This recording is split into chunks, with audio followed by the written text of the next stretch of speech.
បាទបងប្អូនបាទដើម្បីឲ្យចន្ទីបាទរបស់យើងចន្ទីរបស់បងប្អូនឬក៏ចន្ទីលោកអ្នកហ្នឹងដើម្បីឲ្យវាចេញត្រួយណាបងប្អូនឥឡូវហ្នឹងគឺម្ចាស់ចំការបងប្អូនម្ចាស់ចំការគាត់បានបាញ់ថ្នាំយកជើងបាទបាញ់សម្លាប់ស្មៅណាយកជើងបាទពេលដែលស្មៅរៀបស្មៅវាក្រាបអស់ហើយវាងាប់អស់ហើយអញ្ចឹងចន្ទីវាឱកាសនៅក្នុងការលូតលាស់ឬក៏ត្រួយណាបាទដោះត្រួយដោះបណ្ដូលមកគឺវាធ្វើឲ្យចន្ទីហ្នឹងគឺល្អផ្លែច្រើនបាទអញ្ចឹងខ្ញុំបាទសូម recommend បងប្អូនអរគ្នាណាបងប្អូនអរគ្នាចាំបាច់ត្រូវតែបាញ់នេះទៅបាញ់ចូលជើងវាល្អបាទបើមិន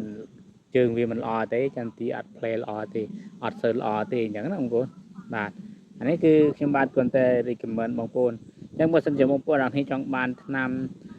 បាញ់សម្រាប់ជើងអីផ្សេងដែលទទួលដោយក្រុមហ៊ុនស្តង់ដាឬក្រុមហ៊ុនដែល